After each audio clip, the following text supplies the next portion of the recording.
चलिए आज के इस सेशन में इस टॉपिक जो हम लोग आज पढ़ने वाले हैं बड़ा इंटरेस्टिंग टॉपिक है और पार्टनरशिप का यूं कहूं तो सेकेंड एंड लास्ट चैप्टर है ये, जो कि लास्ट डे हमने जो पढ़ा था चैप्टर साझेदारी फॉर्म से कोई साझेदार का अवकाश ग्रहण, या इसको यूं कहें तो आउटगोइंग पार्टनरशिप में साझेदार का अवकाश ग्रहण। आज उसी अवकाश ग्रहण का एक अगला पार्ट है, चैप्टर नंबर जो कि आपके पास 7 चैप्टर है, और ये भी चैप्टर काफी इंटरेस्टिंग चैप्टर है, पार्टनरशिप का बहुत अच्छा चैप्टर माना जाता है। अब इस चैप्टर में आपको जो पढ़ने को मिलेगा,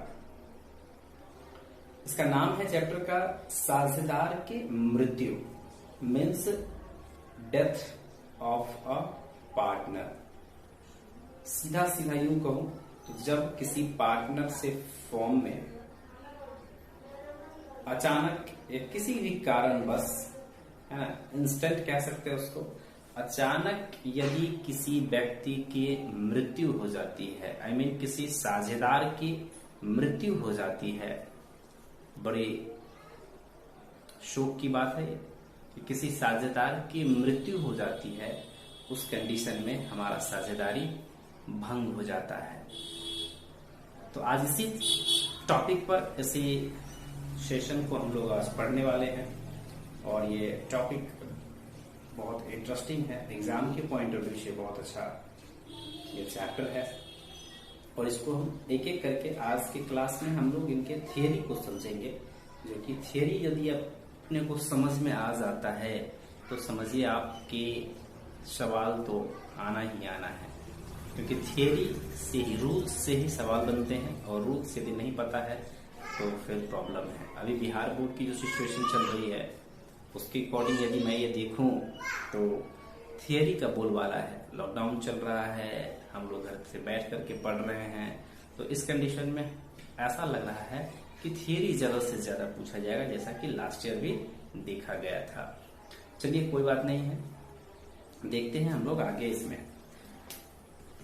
आइए पढ़ते हैं थियरी को। आप लोग अपने अपने बुक को सामने रख लीजिए और मेरी वॉइस को सुनिए, और बुक को भी पढ़ते जाइए साथ ही साथ, फिर मैं समझाता हूं। बोला है, जब किसी साझेदार की मृत्यु हो जाती है तो मृत साझेदार के प्रतिनिधि अथवा उसके वारिस या वैधानिक उत्तराधिकारी, जिसे हम एग्जीक्यूटर कहते हैं, को देय राशि का भुगतान किया जाता है। उस कंडीशन में क्या था, जो लास्ट चैप्टर में हमने पढ़ा था, उस कंडीशन में था कि यदि कोई साझेदार व्यापार छोड़ करके जाना चाहता है तो एक लिखित पत्र या लिखित, है ना, प्रपत्र दे करके, वो घोषणा पत्र दे करके बाकी साझेदारों को वो जा सकता है। लेकिन यहाँ तो अचानक मृत्यु हो गई, तो उस कंडीशन में उसका हिसाब किताब भी तो देना पड़ेगा, जैसा कि लास्ट चैप्टर में हमने पढ़ा था। लेकिन यहाँ पर एक बात आता है उत्तराधिकारी, जिसे हम एग्जीक्यूटर कहते हैं। आप लोगों को उत्तराधिकारी ऐसे समझ लो, जब आप बैंक में खाता खुलाते हो तो नॉमिनी मांगा जाता है कि यदि आपको इनकेस किसी भी कारणवश आपकी डेथ हो जाती है तो आपका इस पैसे का, जो आप बैंक में पैसा जमा कर रहे हो, इस पैसे का, है ना, एग्जीक्यूटर मीन्स वारिस कौन सा होने वाला है, कौन लोग होने वाले हैं, तो आप अपने अकॉर्डिंग उसके वारिस को चुनते हैं कि हम किसको ये पैसा दें, किसको वारिस के रूप में हम रखें। तो वही बात यहाँ भी है। तो बोला है, जबकि साझेदार की मृत्यु हो जाती है तो मृत साझेदार के प्रतिनिधि, जिसको प्रतिनिधि में आप जैसे कोई व्यक्ति है, मृत्यु हो जाती है तो उसकी वाइफ हो सकती है प्रतिनिधि, उसका बच्चा प्रतिनिधि हो सकता है ना, या वो जिसको उचित समझे। कुछ लोग वाइफ को नहीं रखता है प्रतिनिधि, भाई को प्रतिनिधि रखता है ना, किसी और को अपना प्रतिनिधित्व बनाता है, ताकि, है ना, हम जिस पर विश्वास कर सके। तो आप जिस पर विश्वास करते हैं उसको प्रतिनिधि बना दीजिए। ठीक उसी प्रकार से बोला है कि मृत साझेदार के प्रतिनिधि अथवा उसके वारिस या वैधानिक उत्तराधिकारी, इस बात को याद रखिएगा, उत्तराधिकारी, है ना, को देय राशि का भुगतान किया जाता है। भुगतान सामान्यतः उन्हीं विधियों द्वारा किया जाता है जिस प्रकार अवकाश ग्रहण करने वाले साझेदारों को किया जाता है। लास्ट डे यानी कि लास्ट चैप्टर में हमने पढ़ा था अवकाश ग्रहण करने वाले साझेदारों में कि उसके देय राशि को हम कैसे भुगतान करेंगे, ठीक उसी प्रकार से यहाँ भी भुगतान किया जाएगा, है ना। नंबर पहला नगद, है ना, में भुगतान किया जाएगा, या दूसरा किस्त में भुगतान किया जाएगा, या तीसरा वार्षिक के रूप में भुगतान किया जाएगा, है ना, या संयुक्त जीवन बीमा पॉलिसी या पृथक जीवन बीमा पॉलिसी की व्यवस्था करके भुगतान को सुनिश्चित किया जाएगा। अब ये बात उस साझेदारी फॉर्म के बचे हुए साझेदार के ऊपर डिपेंड करता है कि उसके पास पर्याप्त पूंजी है, आज पर्याप्त पूंजी है कि वह उस मृत व्यक्ति के उत्तराधिकारी को उसका पूरा पैसा आज देने लायक है, योग्य है, तो वो दे सकता है। अदरवाइज एक किस्त में दे सकता है, मतलब कैश में दे सकता है, किस्त में दे सकता है, वार्षिक विधि से दे सकता है, या संयुक्त जीवन बीमा पॉलिसी या आपको लोन के रूप में रख करके उसको दे सकता है।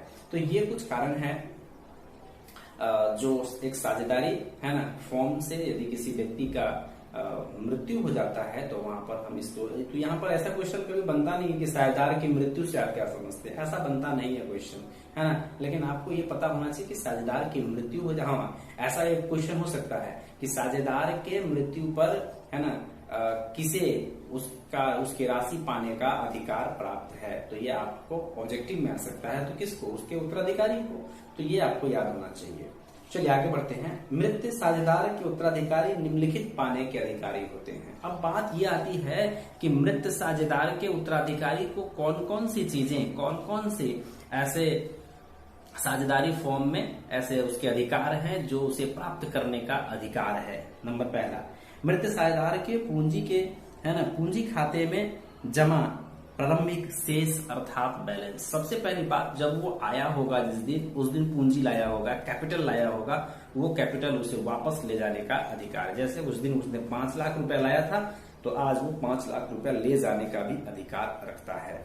नंबर दूसरा, मृत्यु की तिथि तक फॉर्म से पारिश्रमिक पर ब्याज के रूप में प्राप्त होने वाली, है ना, राशि यदि साझेदारी संलेख में व्यवस्था है।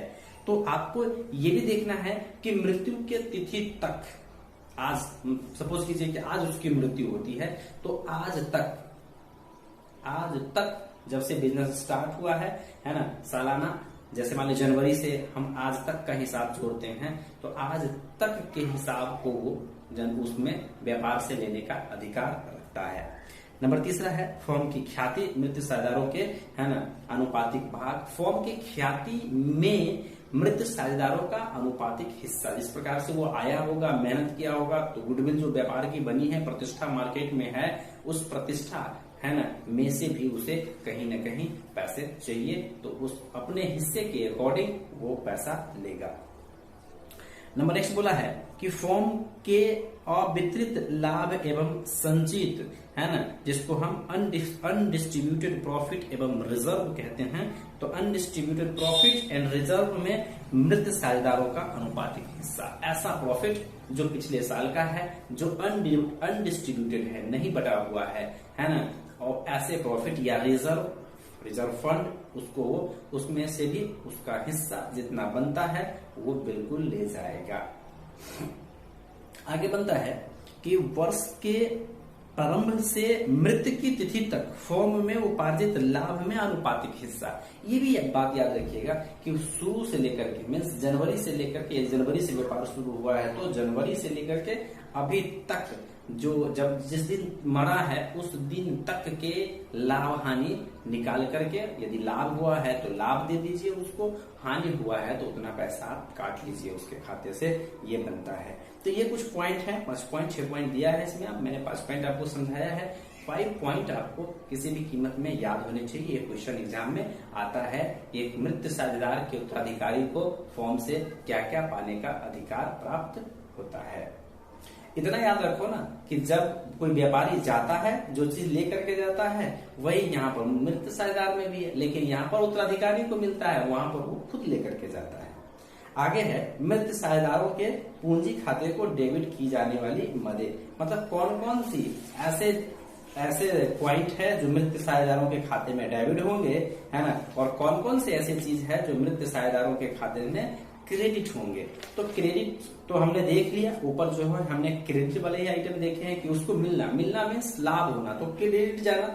और यदि उससे हम लेंगे कि भाई इसने आहरण किया था, लोन पर ब्याज देना है, लॉस हुआ था उसमें हिस्सा, तो ये सब क्या है, डेबिट आइटम है, क्योंकि उसके लिए कहीं ना कहीं लॉस है। तो आप ये देख लीजिए, जैसे बोला है कि मृत का आहरण, यदि मृतक ने एक साझेदारी फॉर्म में किसी साझेदार जो कि मृत्यु हो चुका है, मर चुका है, उसने आहरण किया था, तो उसके उत्तराधिकारी को पैसा देते समय उसमें से उतना पैसा काट लेंगे, मीन्स डिडक्ट कर लेंगे।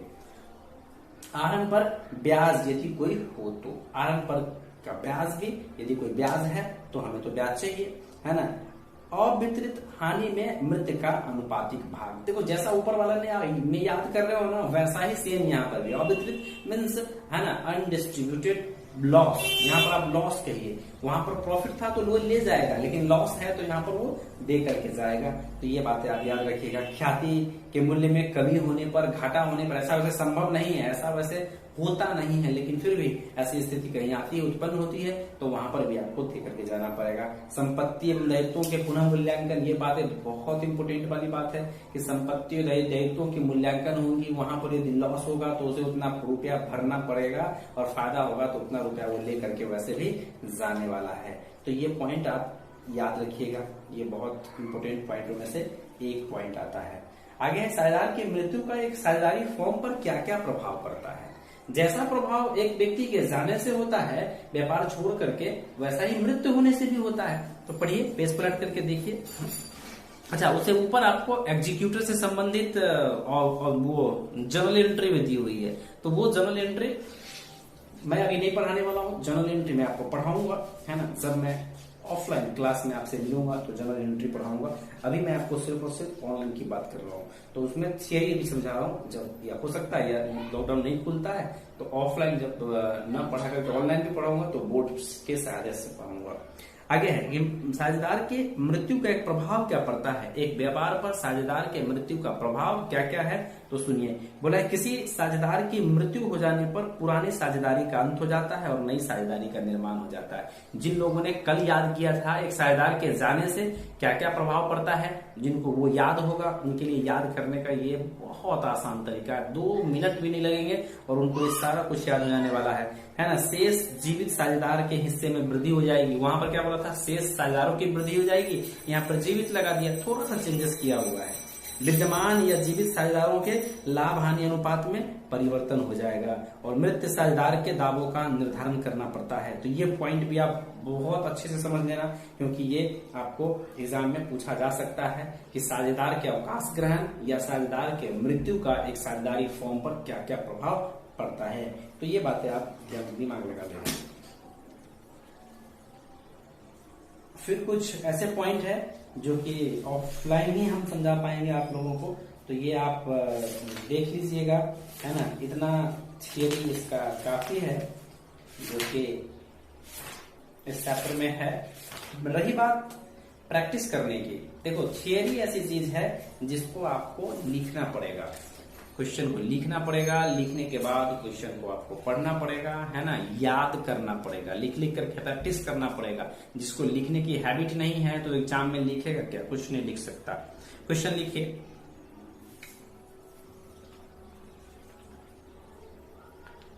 मृत साझेदार के उत्तराधिकारी को देय राशि की गणना आप कैसे करेंगे। मृत साझेदार के उत्तराधिकारी को देय राशि का गणना आप कैसे करेंगे। नंबर 2 क्वेश्चन लिखिए,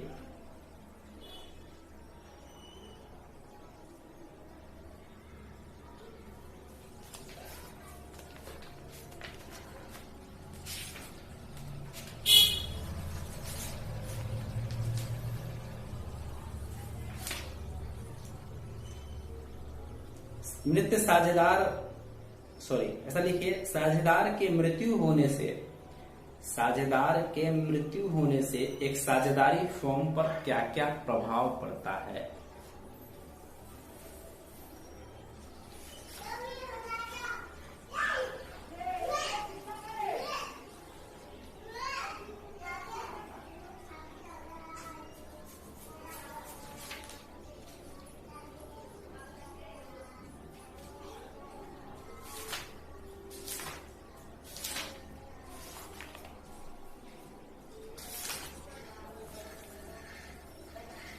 लिख दिए,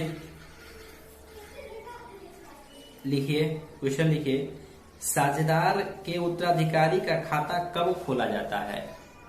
साझेदार के उत्तराधिकारी का खाता कब खोला जाता है? नंबर नेक्स्ट क्वेश्चन लिखिए, मृत साझेदार के पूंजी खाते में डेबिट की जाने वाली मदों को बताइए। मृत साझेदार के पूंजी खाते में डेबिट की जाने वाली मदों को बताइए। अगला क्वेश्चन लिखिए, मृत साझेदार को देय राशि के लिए क्या जनरल प्रविष्टियां की जाएगी? मृत साझेदार को देय राशि के लिए क्या जनरल प्रविष्टियां की जाएगी?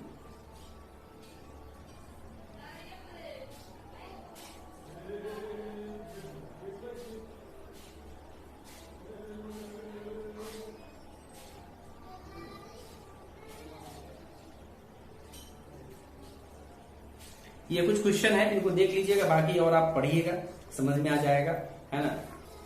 कल आपको नेक्स्ट चैप्टर और सबसे महत्वपूर्ण चैप्टर जो कि एग्जाम में बहुत मार्क्स के, आई मीन मैं कहता हूं 25 नंबर का तो किसी भी कीमत में पूछेगा, वो लास्ट चैप्टर है ना। उसको तो ऐसे पढ़ना है जैसे एकदम नींद में भी याद हो, ऐसे पढ़ना है। तो उस चैप्टर को मैं बहुत अच्छे प्रकार से हो सकता है वीडियो भी बना करके रखूं, और क्लास में आऊंगा तो फिर से पढ़ाऊंगा, डोंट नो डाउट, इसके लिए टेंशन नहीं लीजिए आप।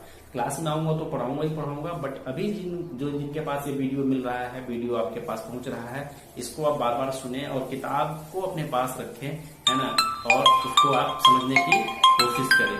देखते हैं हम लोग, है ना, कल।